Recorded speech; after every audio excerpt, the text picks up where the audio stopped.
Bismillahir-Rahmanir-Rahim. Surah An-Nahl, chapter 16, verses 114 to 119. The procedure for Tauba highlighted.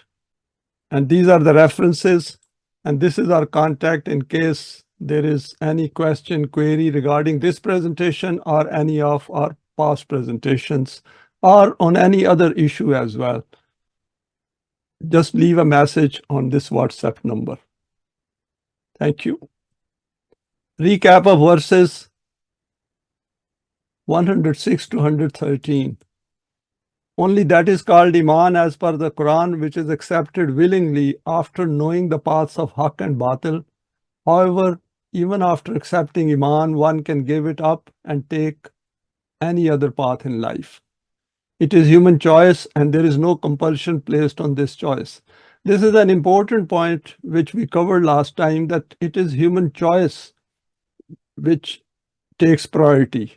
So no one should force another human being to change their choice. If they don't want to accept any belief system, it is entirely up to them, and we should never ever force them in and compel them to change their belief system. Those who think there is no life beyond the physical existence in this world, their hearts and minds become sealed and they cannot think beyond this physical life. For them, the door to self-development remains closed as they are unwilling to think beyond the physical existence in this life. This might look a bit harsh, but if we really go into it in the light of the Quran and even looking at it psychologically, issue is that our cognitive abilities, our thinking, our outlook affects the way we live our life. And this is a procedure. In case we are not looking for guidance in life, then guidance will not come to us and we will live life at animalistic level. And Quran points to this fact again and again. And one should not mind it, rather one should look into it incisively and reflect into it, that what exactly Quran is trying to convey to us. Consequently, they will have nothing in the hereafter. That is, no developed self, hence no further development. Those who strive on the path of Allah and in the process may have to suffer hardships, there are means of protection and nourishment for them in this life, as well as successes in the life of the hereafter. This point is very important to understand, that we don't have to live a miserable life in this world. And this is the case under the man-made systems. The Quran is asking us that your life will become simplified, and with bringing Iman into it, that is Iman in Allah hereafter. And these two aspects are right the foundational stones of the system of Deen, because these two exist. And when we have Iman in these and we establish the system on these foundations of Iman, then the life becomes free from fear and huzn, the fear of death disappears, and life presents a totally different perspective in front of us. Each self is held accountable for its own deeds, and none will be treated unjustly. A township which went against the laws of Allah despite receiving warning, their prosperity turned into fear and economic deprivation, and all this was due to their own evil deeds. An overview of today's presentation, referring to the means of sustenance to live physical life. Here the Quran has invited us to utilize these in accordance with the guidance provided here. Consume those things which are halal, which are permitted by the Quran, and pure, and keep in mind that all these are for a higher purpose of manifesting our potentials on the path of Allah. Both a healthy body and a Momin self are required to live this life joyfully. 4 things are forbidden, haram, in relation to eating and drinking, which are related to the human psyche.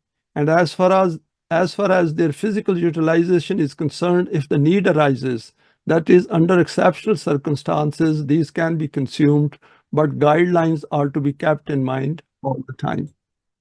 Never resort to transgressing the guidelines provided by the Quran and create one's own lists of what is halal and what is haram. If this is done, then all the benefits of the system of Deen will be lost, and the world will turn into an immense hell. The human psyche will be affected. Allah does not do injustice to mankind. It is people themselves who do harm to each other in the world. The procedure for returning to the righteous path is detailed at the end, i.e. Tauba, and then doing salih deeds. This will lead to protection and nourishment as per the law of Allah. Each of these points will be covered as we go through various slides. Verse 1614, rizq is provided by Allah and to be consumed in line with His guidelines. فَكُلُوا مِمَّا رَزَقَكُمُ اللَّهُ حَلَالًا طَيِّبًا وَاشْكُرُوا نِعْمَةَ اللَّهِ إِن كُنتُمْ إِيَّاهُ تَعْبُدُونَ. Hence, O addressees, learn a lesson from this example and whatever means of rizq Allah has provided for you, eat and drink from them in a pleasant and pure way according to the procedure defined by Him. And in this way, provide evidence of appreciation of the bounties of Allah. But this can only be possible when you adopt obedience to the laws of Allah by dissociating yourself from your personal emotions and individual interests. Expanding the meanings of the verse 114, after mentioning the decline of a township which invited self-destruction by disobeying the laws of Allah as per the divine law, now the Quran has asked the Momin to follow the guidance on the consumption of food and drink, which is an important aspect of physical life. All rizq which is provided by Allah should be utilized following the general guidelines provided by the Quran. And three aspects of this utilization of rizq are noted. Firstly, it should meet the criteria laid down for halal, and that is covered in the next verse. Secondly, it should be tayyiban. All that has nutritional value, is pure, not contaminated in any way, aesthetically meets the individual choice. And that is important, that all those things other than what is declared as haram, all which are allowed, it is up to us whether to utilize them or not. But we cannot declare any of the things which we might dislike as haram for others. And that is very important. Thirdly, by stating washkuru, not only individually but collectively, this rizq should be made available to every member of society and the world. It is not about thanking Allah using the wording that is shukr Allah, but it is shukr means that whatever abilities, whatever is supposed to be done under the system of Deen, that has to be manifested and that must be done so that everyone benefits with that. And bringing out all the divine attributes within our own self, which are related to the system of Deen. The next part of the verse makes it evidently clear that it should be taken as Ni'mat Allah, Allah's bounties, so that it is distributed and consumed in line with the values of the Quran. The last part confirms all the above aspects when it is stated, Iyyahu ta'budun. It is a precondition to the affirmation that we have Iman and we will do this. Iman means that once we have Iman, we will follow Allah's laws willingly because we have accepted Iman in the values of the Quran willingly. So these are the aspects which have a psychological connotation and we should keep in mind, though we have covered previously, but it is good to remind ourselves again and again. Next verse 1615, forbidden are noted in the Quran for guidance. Innama harrama alaykumul maitata wa dama wa lahmal khinzire wa ma uhilla li ghayrillahi bihi. وَمَنِ اسْتُرَّ غَيْرَ بَاغٍ وَلَا عَادٍ فَإِنَّ اللَّهَ غَفُورٌ رَحِيمٌ. Remember, out of the things to eat and drink, 4 items are haram. Haram means forbidden. First is dead bodies, blood, and particularly in reference to flowing blood, we can see this verse 6:145. The flesh of a pig and whatever is associated with the name of some other than Allah. But whichever individual becomes forced, for example, due to hunger to do so, then he is also permitted to eat these things, provided that his intention is not to break the law and to transgress the defined limits. In that situation, the law of Allah will keep him protected from those harmful effects which impact the human self. And that is that should be the focus of our attention, that it is about the human self. Due to the consumption of these things, and as a result of which the development of the self ceases. These aspects lead to self-development. As part of self-development here, the Quran defines a few limits on the aspect of the consumption of food. It declares 4 things haram, that is forbidden, which include firstly, dead meat, secondly, flowing blood, thirdly, the flesh of swine, and fourthly, any food over which the name of any other than Allah has been invoked. We need to remember these 4 items by heart, as these have significance in relation to our self-development. And why I have put down that it should be remembered by heart, because we come across lists of haram and halal in the domain of sectarian religion.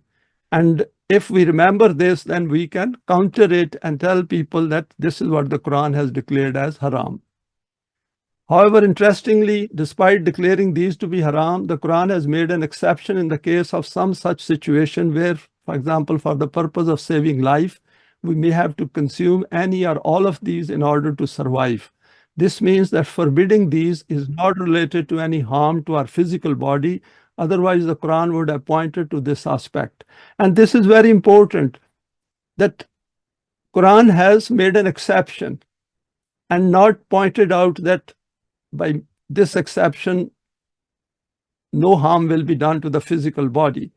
But it has brought in ourself into it. For example, not to take dead meat over a long period. For example, in a desperate situation such as being trapped without food over many days.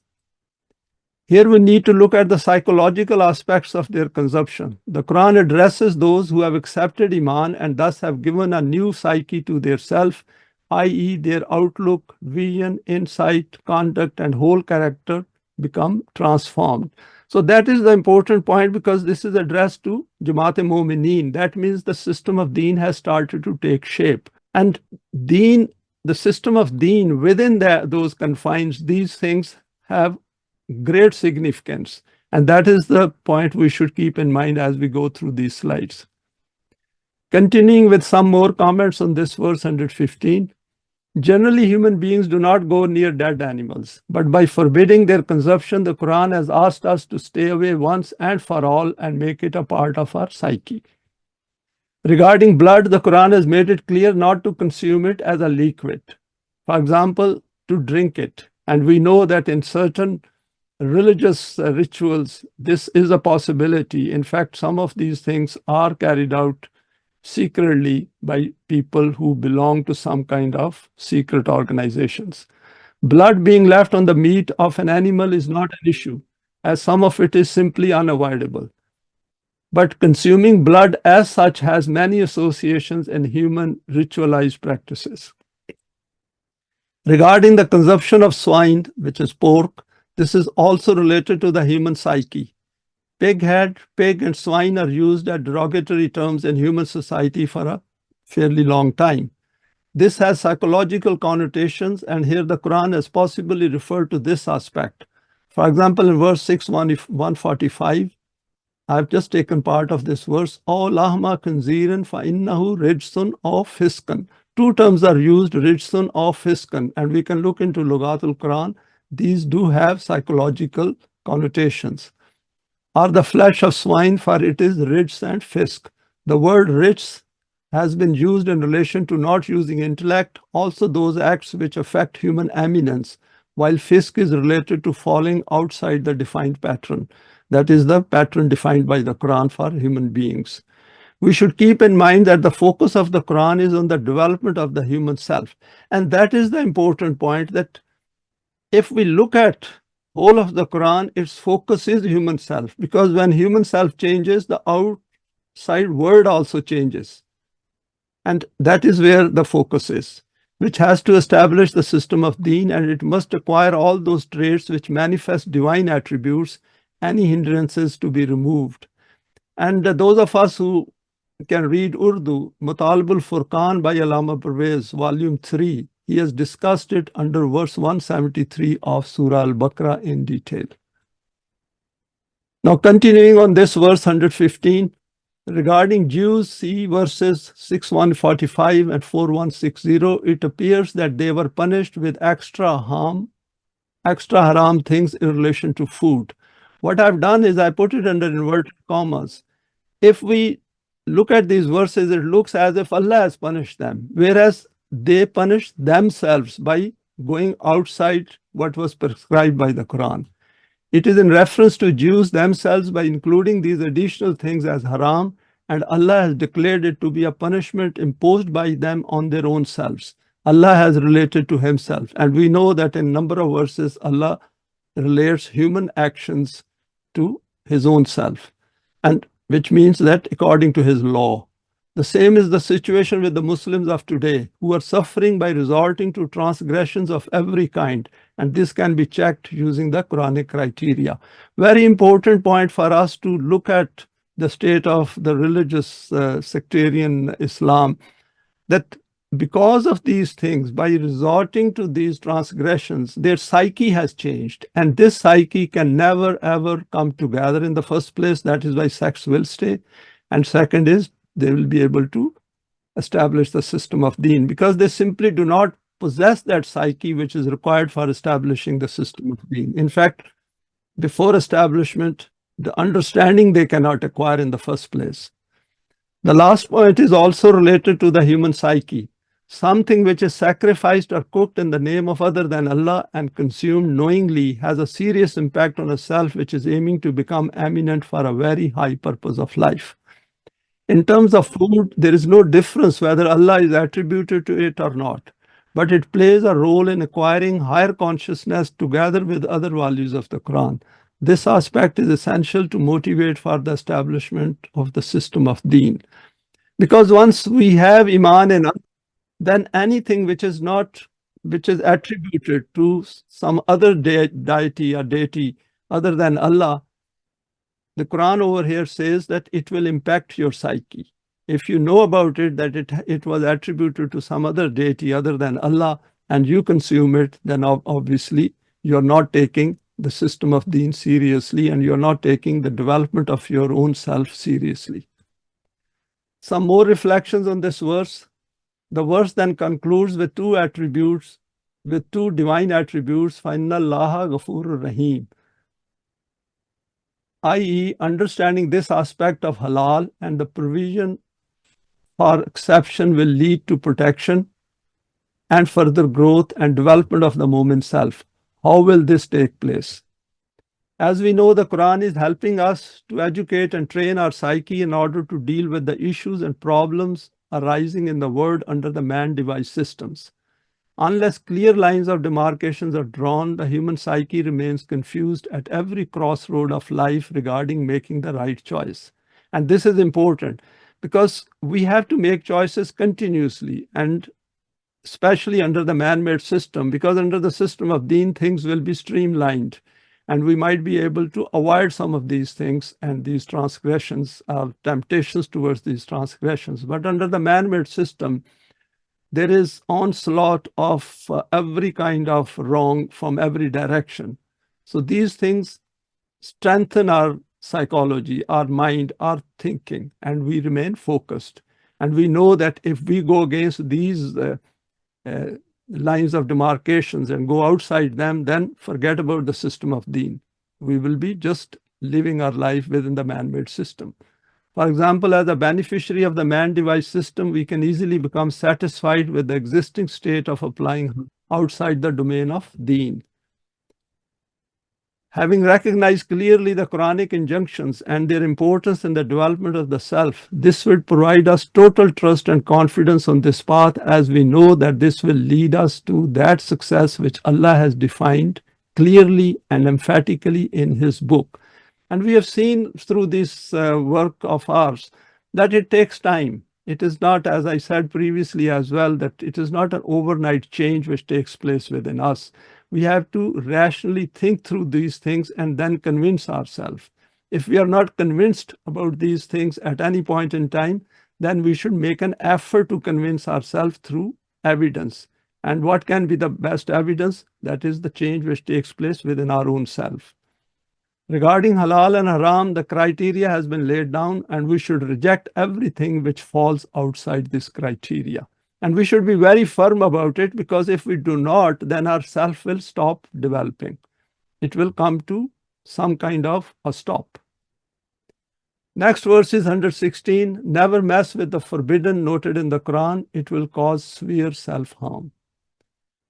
وَلَا تَقُولُوا لِمَا تَصِفُ أَلْسِنَتُكُمُ الْكَذِبَ هَذَا حَلَالٌ وَهَذَا حَرَامٌ لِتَفْتَرُوا عَلَى اللَّهِ الْكَذِبَ إِنَّ الَّذِينَ يَفْتَرُونَ عَلَى اللَّهِ الْكَذِبَ لَا يُفْلِحُونَ.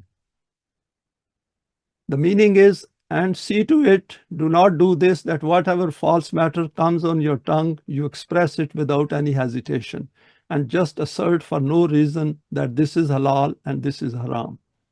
The authority to define what is halal and what is haram rests only with Allah, and He has clarified this in His book.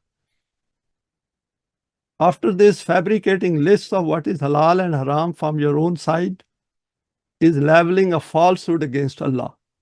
And see how seriously Quran considers these things, that anything going outside what is defined in the Quran is actually false accusation against Allah.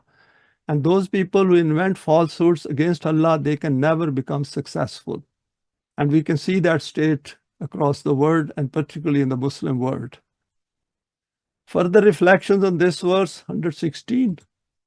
Continuing from the previous verse, the Quran now warns us not to go outside the limits laid down by it, as this will result in not obtaining those benefits of life which are associated with obedience to the permanent values. We should not take it as a restriction on us. This is the way the formula works. This is the way procedure is.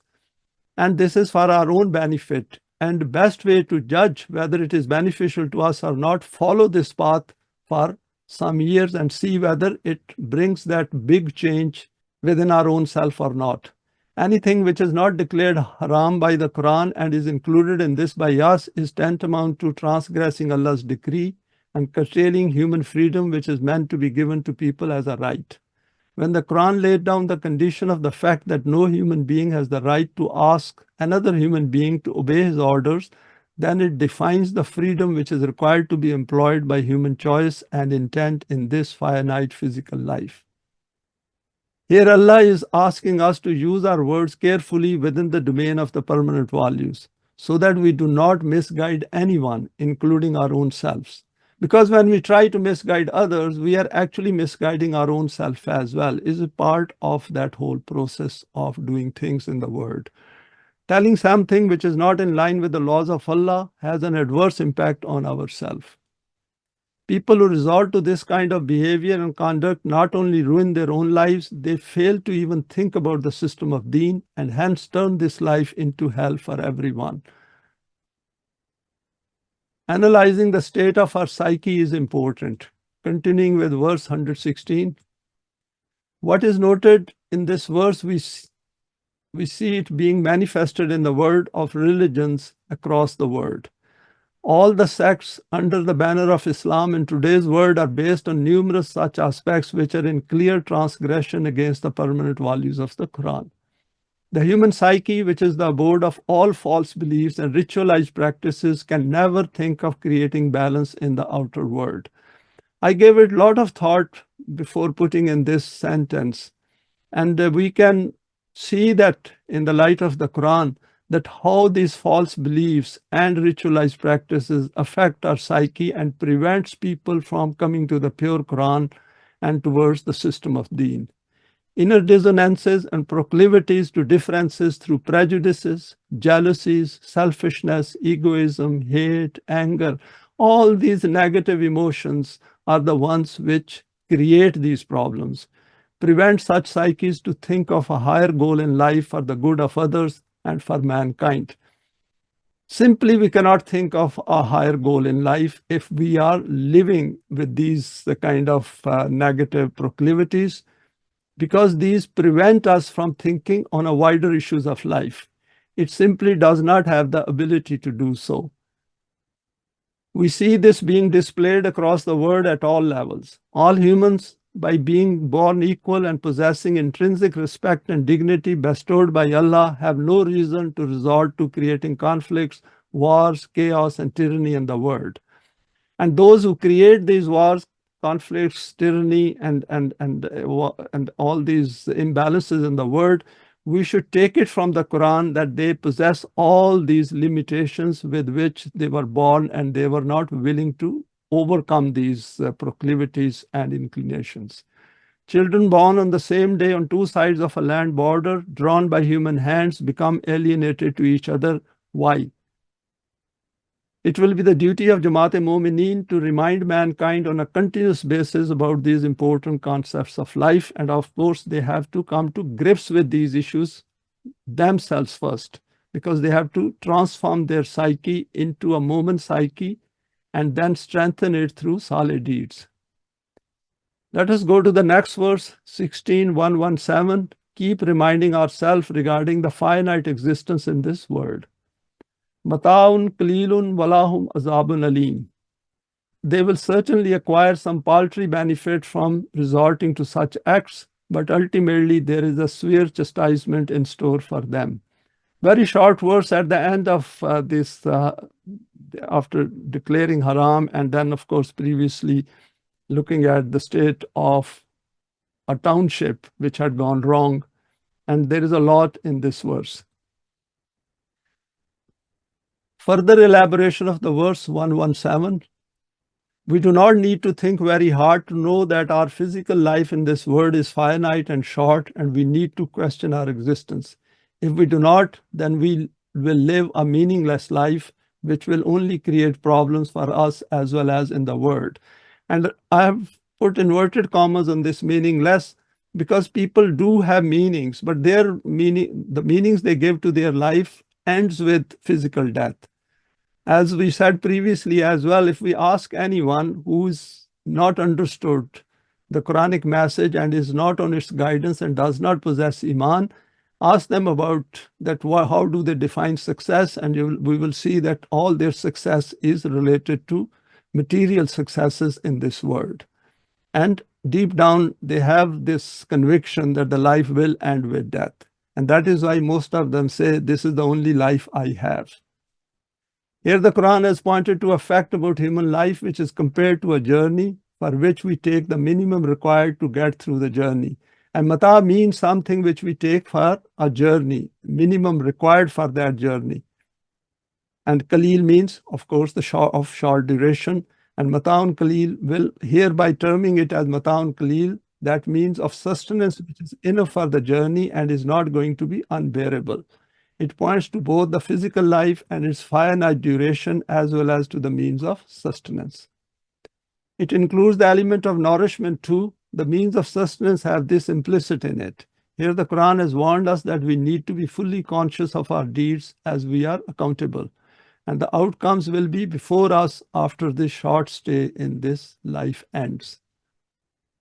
Evil conduct will never lead to prosperity and will end with us in tears in both this world as well as in eternal loss in relation to the life of the hereafter. If we look at the way people live their life without knowing anything about the hereafter, and of course living with the fear of death deep down embedded inside them, they live a very unhappy life within themselves. And any life which is lived with fear all the time is not a successful life. It might be a very successful life in terms of material benefits of this life. But deep down, if we look at their psychology, we will notice it if we use the Quranic criteria. Next verse 118, Jews did wrong to their own selves. وَلَلَّذِينَ هَادُوا حَرَّمْنَا مَا قَصَصْنَا عَلَيْكَ مِنْ قَبْلُ وَمَا ظَلَمْنَهُمْ وَلَكِنْ كَانُوا أَنفُسَهُمْ يَظْلِمُونَ. And we had declared those things as haram for Jews which have previously been mentioned. Those commands were stricter as compared to these commands, but we did not subject them to any injustice. They did injustice to their own selves, as a consequence of which such strict restrictions were imposed on them. We should also look at the verse of Surah Al-Ma'idah 5:101, in which Quran has said and asked Momin at that time that do not ask questions which, if clarified to you, will make your life hard. And then Quran says that the previous people also asked such questions, and when those were made clear, they were not able to follow it. So human beings are quite apt at creating problems for themselves when they possess an unguided psyche. Verse 118, examples from the past are meant to help us not to repeat those mistakes. Here the Quran has referred to the case of Jews, as the question may arise in our mind that what happened to the former people to whom Wahi was sent. In the first part of the verse, it is made clear that they were also forbidden the same things as noted here in the Quran, which means consistently the same Wahi of Allah. However, they transgressed against the permanent values and the limits sent down through Wahi, which were meant to provide them with prosperity and success through the system of Deen. This is exactly the same situation in which the Muslims of today find themselves. They have extended the list of haram far beyond what is noted in the Quran. The result is their state of ruin and humiliation in the world in every aspect of life. I hope we can relate what is stated over here to the human psyche, and particularly of the sectarian religious psyche, because these things once become embedded in the subconscious of human beings, they find it very hard to come out of it. Because to do la ilaha, that is, there is no ilah except Allah, we have to make a lot of effort and think rationally and reason it in the light of the Quran. Here the Quran states for our guidance that Allah did not harm them. They did a gross injustice to themselves. And this principle we should always apply, that Allah does not do injustice to people. This is a human word in which people do injustice to themselves, and as a result suffered for centuries. Their condition has not yet changed, as fear and grief engulfs them from all directions despite having a state. And we can see that despite what is going on in Gaza and in the Western Bank, people living within Israel are also suffering psychologically with continuous state of fear and huzn. And that uncertainty is engulfing them from all directions. And this is something very important for the students of the Quran to understand and point to the word that you don't have to live under this fear and huzn. There is a better system which can replace the man-made system and which will take into account the hereafter as well. Here we need to analyze the situation from the Quranic perspective and not by using the man-made criteria of success. Further elaboration of this verse 118, Jews also extended the list of haram for themselves because those in power tried to curb the freedom of the public at large. And that is the basic, that is the fundamental point to which the Quran is drawing our attention, that this religious clergy is the one which tries to curb the freedom of fellow human beings, because they do business with the religion and they try to, through this fear, they get money out of their pocket and they themselves don't do anything. We witness this in today's world, where all kinds of restrictions are being placed on human beings, where their attribute of choice and intent is being curtailed in every respect. Allah relates this to himself as his law leads to these consequences. And this is important because there are, for example, if somebody takes poison and kills himself, then there can be different ways of expressing it, that Allah's law killed him, or Allah killed him because he took poison, or he made a choice and then he killed himself. So that is the view we should take, because when Quran says that Allah did it, then it means that his laws did it. The religious clergy is giving full support to those in power for paltry financial gains, and we witness it all around in the world. For example, just look at the transgender agenda and its effects across the globe. And we can see that even Christian priests are now sanctifying these marriages. In the case of Muslims, the issue of halal haram is now affecting every part of their living. For example, music, clothing, physical appearance, medicine, banking, rituals, and it's a very long list of haram which we can see that. And if in their view, for example, if halal meat is available in any part of the world, then they are contented that the requirements of Deen are being met. And this is the irony of the whole thing, that if somewhere halal is available, people will say, Alhamdulillah, halal is available in that area, as if that is the aim of Deen, that if halal is available somewhere, you should be satisfied with that system. They are happily satisfied to live under the man-made systems. Why do they do this and not strive for the system of Deen? Because they look for shortcuts. They don't want to make an effort and strive on the path of Allah. The major cause is the belief of Qismat, which is deeply ingrained in their psyche for generations, and the absence of intellectual questioning of the issues of daily life. Those who read the Quran approach it with this belief that it is as if Allah is managing the affairs of the human world directly, despite the evidence that it is human beings who manage the affairs in the world.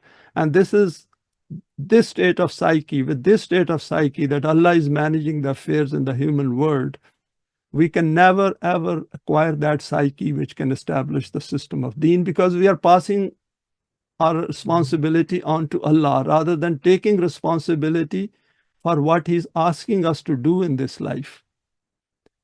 Next verse, 119, procedure to rectify the situation.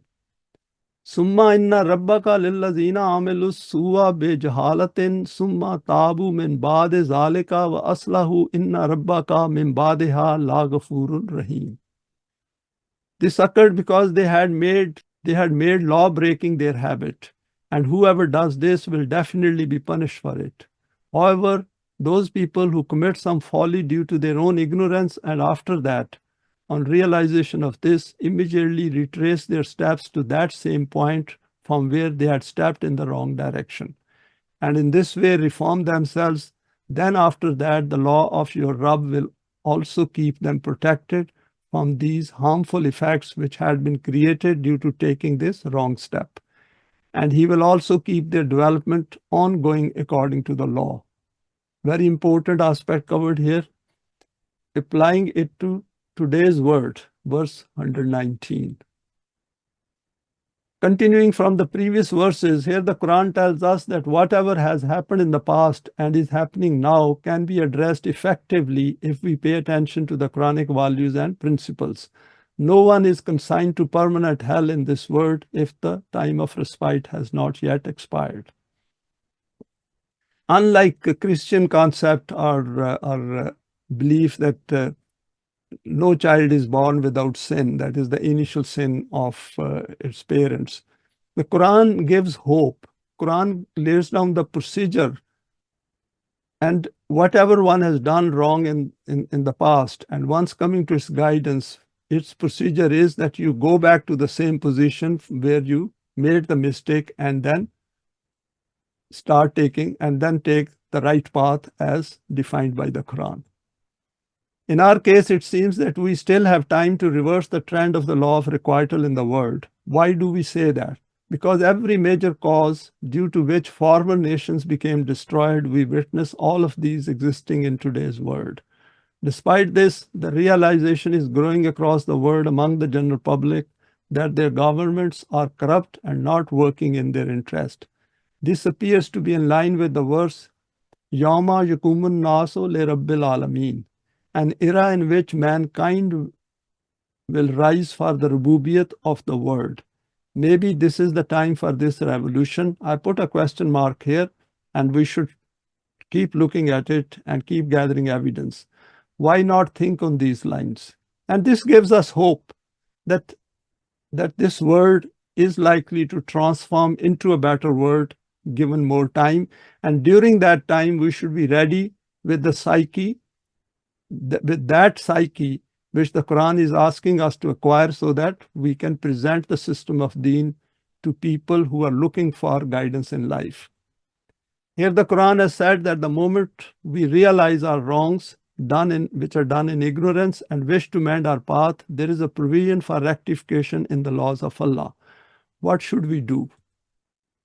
Finally, good deeds replace the effects of lapses in life. Some more reflections on this verse 119. The procedure is Summa tabu min ba'de zalika wa aslahu. Return to the same point where we had taken the wrong direction. And that is what Tauba means. Tauba does not mean that we keep doing the tasbih of astaghfar. and then take the correct direction in order to rectify the situation. Of course, we will lose time in this effort of ours, but there is no shortcut to this procedure. And once we have understood this procedure, we should pass on to whomever we know, with whomever we converse, and particularly within our family and to our children. Having reached the crossroads from where we took the wrong direction in life, we then need to do a lot of solid deeds in order to manifest our latent potentials in the worldly life. Because we have done wrong in the previous life and we have gone back to the same point where we had taken the wrong turn. Now, after acquiring Iman, we start doing solid deeds which bring out our best. Because by bringing out that best, we will have the realization that we have overcome the limitations and weaknesses of our previous deeds and previous life. For this, the Quran has put forward the permanent value, An-Nahl-Hasanate yuzhibna sayyiat. Surely, balanced deeds replace the effects of evil deeds. And that is how we get our equilibrium back, which the Quran is asking us to have. Replacing the previous, that is faulty psyche, with the new reformed psyche is part of this deal. And we cannot understand it mechanically. We have to follow this path. Only then we will realize that the change has come within us. We should keep in mind the precondition of Iman, as without this, we will never acquire that self to which the Quran invites us from the beginning to the end. And we have gone through this presentation in Iman and Salih deeds previously. Having followed this procedure, the verse sums it up by stating, Inna Rabbaka min ba'diha la ghafurur rahim. Surely the system of Rububiyat of Allah will provide the means of protection and nourishment if this is how we lived our life. Follow the path as defined and witness the outcomes in the outer world. And of course, we will also witness the changes taking place within our own inner self. And we have gone through this point that we should continuously be aware of it, that how we were and where we are and where we are going. And thank you very much. Thanks for your time and for sharing this today. Please feel free to share it with your contacts. You may like to subscribe for future talks related to the Quranic system of Deen.